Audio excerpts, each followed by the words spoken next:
Good evening students. आज हम लोग इस वीडियो के माध्यम से अंग्रेजी स्वर और व्यंजन में स्मरण रखने योग्य बातें क्या हैं, यानी उनके प्रोनाउंसिएशन में, उच्चारण में। जैसे यहाँ दिया है अंग्रेजी उच्चारण, इंग्लिश प्रोनाउंसिएशन, यानी इंग्लिश के शब्दों या उसके लेटर्स के उच्चारण में क्या क्या हमें सावधानियां बरतनी चाहिए, क्या बातें स्मरण रखनी चाहिए इस संबंध में, और साथ ही साथ अंग्रेजी यानी इंग्लिश के प्रोनाउंसिएशन में क्या क्या हमसे गलतियां होती हैं, उनके स्वरों का उच्चारण कैसे होता है, व्यंजन का उच्चारण कैसे होता है, इस संबंध में प्रमुख बातें आपके सामने रखी जाएंगी। जैसे अंग्रेजी स्वर और व्यंजन में स्मरण रखने योग्य बातें, क्या बातें ध्यान में रखनी चाहिए। पहले का नंबर 1 का पहला है क के लिए अंग्रेजी यानी रोमन वर्ण माला में सी का मतलब भी क होता है, के का मतलब भी क होता है, क्यू का मतलब भी क होता है। कह रहा है इंग्लिश के अंतर्गत अंग्रेजी या रोमन वर्णमाला में हिंदी की क के लिए सी भी आता, के भी आता, क्यू भी आता। कहीं कहीं क के लिए सी के यानी ब्लैक आता है। सी का स उच्चारण होता है, जैसे सी सी ई एस ई। अब कहां पर उसका उच्चारण क होगा, कहां उसका उच्चारण स होगा, यह सावधानी बरतनी पड़ती है। किस शब्द के अंतर्गत सी का उच्चारण स है, किस शब्द के अंतर्गत क है, ये बातें ध्यान में रखनी चाहिए। नंबर 2, ग के लिए बहुधा जी आता है। हिंदी के ग के लिए अंग्रेजी में जी का प्राय प्रयोग किया जाता है, बहुधा मतलब प्राय प्रयोग किया जाता है। जैसे गुड, जी डबल ओ डी गुड, और ज के लिए जे, ज के लिए जे आता है, जैसे जैम। पर कई बार ज के लिए जी भी आ जाता है। अब ये अपवाद समझिए, हिंदी के ग के लिए इंग्लिश में जी आता है, ठीक, जैसे गुड, और जौ के लिए जे आता है, जैसे जैम, जे एम जैम। पर कई बार जौ के लिए जे के जगह पर जी का प्रयोग हो जाता है, जैसे germ, G E R M, germ. Generation, G E N E R A T I O N, generation. देख रहे हैं इसकी विविधता, कितना आश्चर्यजनक बात है, और यह सावधानी हमें बरतनी ही पड़ेगी। नंबर 3, व के लिए अंग्रेजी में वी, हिंदी के व वर्णमाला के लिए अंग्रेजी में वी और डब्लू प्रयुक्त होते हैं। कह रहा है हिंदी के व वर्णमाला के लिए अंग्रेजी में वी और डब्लू प्रयुक्त होते हैं, जैसे very, V E R Y, very. Wall, W A double L, wall. फ के लिए यफ प्रयोग में आता है, फ के लिए यफ प्रयोग में आता है। पीएच भी अंग्रेजी में फ के लिए प्रयुक्त होता है। कह रहा फ के लिए अंग्रेजी में यफ आता है, फ।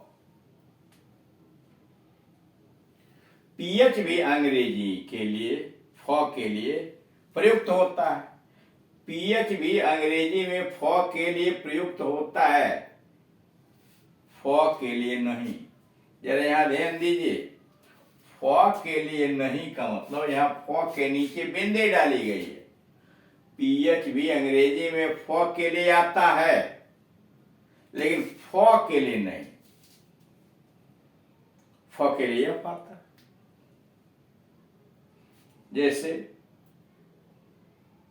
Philosophy, PHILOSOPHY, philosophy.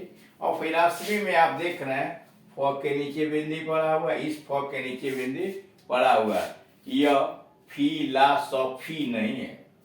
इस बात का स्मरण रखना चाहिए कि वह जो फ आया है उसके नीचे बिंदी पड़ी हुई। अब आइए इंग्लिश प्रोनाउंसिएशन, अंग्रेजी उच्चारण में क्या क्या विशेषताएं हैं, कैसे इसको समझना चाहिए। पहले इसकी सावधानियां देख लीजिए, अगले वीडियो के अंतर्गत उसका उच्चारण, उसका प्रोनाउंसिएशन आपको दिखलाया जाएगा।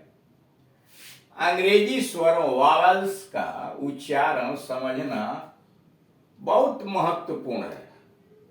कर अंग्रेजी स्वरों यानी वावल्स का उच्चारण समझना यानी प्रोनाउंसिएशन समझना बहुत महत्वपूर्ण है। अंग्रेजी स्वरों में बड़े के उच्चारण में बड़ी विविधता होती है, यानी अंग्रेजी वावेल्स यानी स्वरों के उच्चारण में बहुत विविधता होती है। जैसे ए का उच्चारण आ, ई, आए, ए होता है। कह रहा है कि अंग्रेजी स्वरों के उच्चारण में बड़ी विविधता होती है। इंग्लिश में जो ए, ई, आई, ओ, यू है, यही वावल्स है। इनके उच्चारण में बहुत विविधता होती है। जैसे ए का उच्चारण आ भी होता है, ए भी होता है, आय भी होता है, ए भी होता है। ई का उच्चारण ए, ई तथा ई यानी छोटी और बड़ी दोनों होता है। ई मतलब लंबा उच्चारण, यानी ई का उच्चारण इंग्लिश में ए भी होता है, ई भी होता है और ई भी होता है।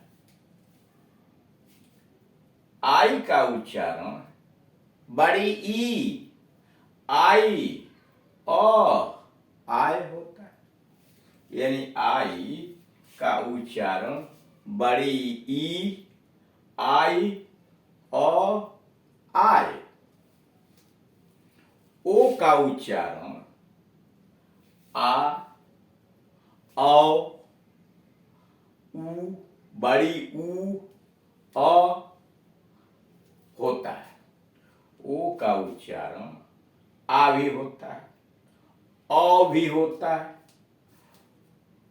छोटी ऊ, बड़ी ऊ, और यू का उच्चारण ऊ और बड़ी ऊ और आदि भी होता है। यानी आप देख रहे हैं कि ए, ई, आई, ओ, यू एक एक उच्चारण नहीं हो रहा है, कई कई उसका उच्चारण हो रहा है। ये उच्चारण होते हैं। यहां आपको इन सब की बड़ी रोचक और मनोरंजक जानकारी प्राप्त होगी। यानी अगले वीडियोस के अंतर्गत इंग्लिश के जो वर्णमाला है, अल्फाबेट, चाहे वावेल्स हो या कॉन्सोनेंट्स हो, उनकी बड़े रोचक और मनोरंजक पूर्ण तरीके से प्रोनाउंसिएशन की जानकारी दी जाएगी। प्रायः देखा गया कि लोग अंग्रेजी के प्रोनाउंसिएशन उच्चारण में बड़ी भूल करते हैं। प्रायः ऐसा देखा गया है कि इंग्लिश बोलते समय या पढ़ते समय उसके प्रोनाउंसिएशन में लोग बहुत भूल करते हैं।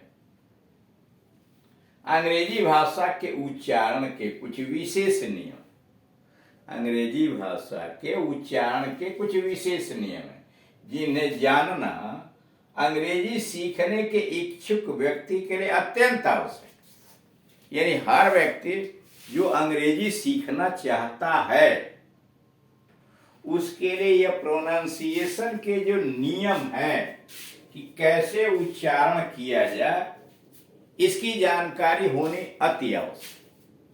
कारण यह है कि आप कितना ज्ञान रखेंगे शब्दों का, छोटे छोटे वाक्यांशों का, टेंसेज का, क्वेश्चन कैसे पूछे जाते हैं, आंसर कैसे दिए जाते हैं, ग्रीटिंग्स हैं, कोर्टेसी शिष्टाचार के शब्द हैं, एक्सक्लेमेटरी सेंटेंस, ऑप्टेटिव सेंटेंस, बहुत सारी बातें।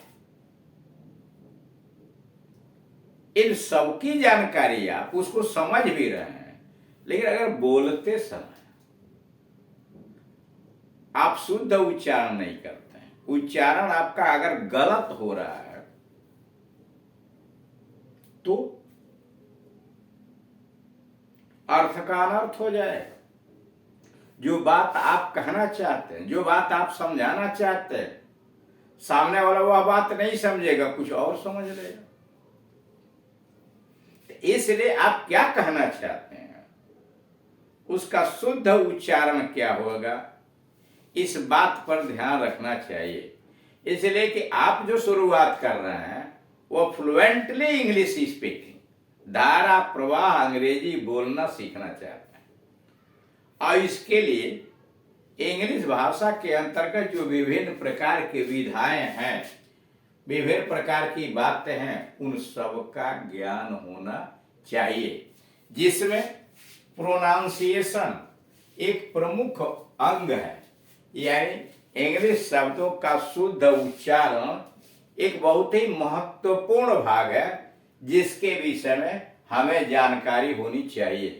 जैसे अभी अभी आपने देखा कि इंग्लिश वर्णमाला के अंतर्गत एक ही अक्षर के विभिन्न उच्चारण हो रहे हैं हिंदी वाले, कहाँ कैसे उसका उच्चारण होगा, यह एक विस्तृत रूप से हमें जानने के लिए हमें उसके तह तक जाना होगा, एक एक वर्ण को हमें समझना होगा, और उसका शब्दों में प्रयोग कहाँ किया गया, कैसे किया गया, बोलते समय उसका उच्चारण क्या करते हैं, इसे विशिष्ट सावधानी बरतनी चाहिए। इसलिए अगले वीडियोस के अंतर्गत इंग्लिश अंग्रेजी के प्रोनाउंसिएशन के संबंध में, चाहे वो वॉवेल्स का हो और कॉन्सोनेंट्स का होगा, आपको वीडियो जानकारी दी जाएगी। Thank you.